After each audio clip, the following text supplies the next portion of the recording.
Oui, le Haut Conseil du dialogue social est une institution tripartite, la seule institution tripartite nationale.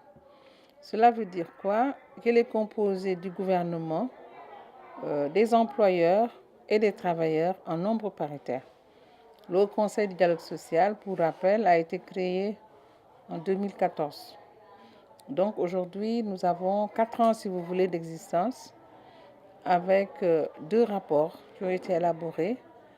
Mais surtout, ce qu'il faut retenir, c'est qu'aujourd'hui, nous avons une appropriation du dialogue social par les acteurs sociaux, donc les 3 que je viens de citer, les membres gouvernementaux et travailleurs et employeurs, et également que le dialogue social a fini de montrer que s'il est bien utilisé, il peut réduire de façon significative les conflits dans certains secteurs, donc de l'activité économique et sociale.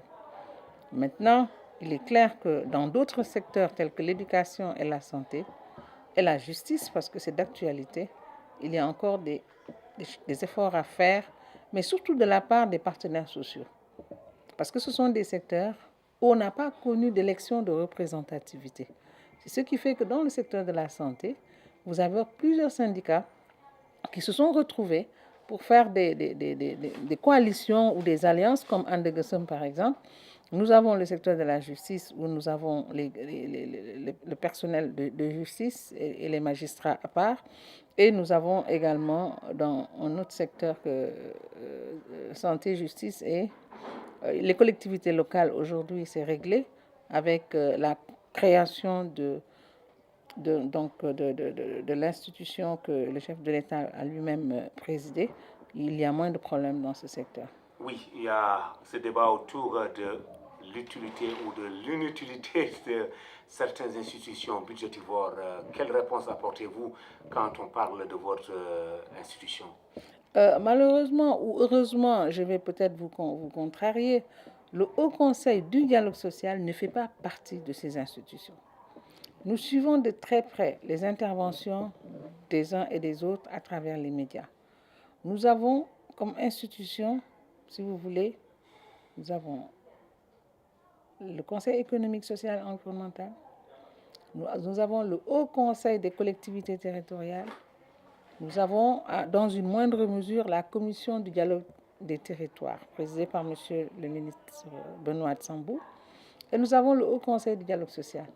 Et si vous suivez les interventions des uns et des autres, même des plus virulents, et je peux en citer une sortie très récente de M. Sonko, le Haut Conseil du dialogue social n'est pas cité. Parce que tout simplement, je pense que les Sénégalais ont compris que nous travaillons à l'efficacité de l'institution. Nous avons des membres qui sont très, très au fait de la question sociale, parce que c'est les syndicats. Nous avons le gouvernement qui met en œuvre les politiques élaborées par le chef de l'État, et nous avons le secteur privé. Et le secteur privé, vous savez, il ne reste pas là où ça ne marche pas. Parce que eux, ils ont accepté que cette institution soit créée pour réduire de façon significative les conflits dans les lieux de travail. S'ils voient que l'institution n'est pas efficace, eh bien, ils vont tout juste simplement demander que ça n'existe plus. C'est de leur... Parce que le Haut Conseil est l'émanation vraiment de la volonté des 3 mandants tripartites. Donc, si ça ne fonctionne pas, ils peuvent dire au chef de l'État, c'est un instrument qui n'est pas du tout efficace et que nous ne voulons pas dans le panorama des institutions. Et je pense que sur ce point, le Haut Conseil du dialogue social, si vous revisitez toutes les déclarations des uns et des autres, même encore des plus virulents, on ne parle pas du Haut Conseil du dialogue social. Voilà, de cette virulence, nous parlons des élections présidentielles. Nous sommes à quelques moins de 2 mois de ces joutes électorales. Quel travail le Conseil a eu ou le Haut Conseil a eu à faire de part et d'autre pour instaurer le dialogue? Non, je pense que par contre, le dialogue politique n'est pas dans notre plan de marche. Nous sommes juste dans le dialogue social qui met en présence les 3 parties que je viens de citer. Souvent, on confond on pense que nous sommes concernés par le dialogue politique. Le dialogue politique concerne les acteurs politiques. Maintenant, j'ai une casquette politique que moi-même, j'intègre. Mais cela ne concerne pas l'institution. C'est un dédoublement qui, je pense, que je comprends très bien.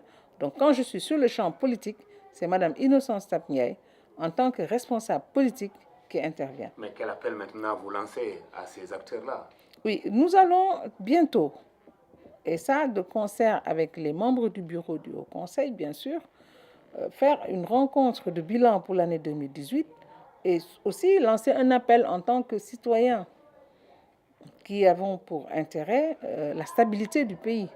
Parce que nous, même si nous travaillons pour la stabilité économique et sociale, nous devons, quand il y a des événements aussi importants que les élections présidentielles, avec tous les débats en cours, nous pouvons, mais c'est ce que nous appelons une mission additive. Ce n'est pas notre mission essentielle, mais nous pouvons lancer un appel pour que toutes les parties fassent preuve de fair play, pour dire que c'est une élection, les gens vont aller à la quête aux voix et que le meilleur gagne.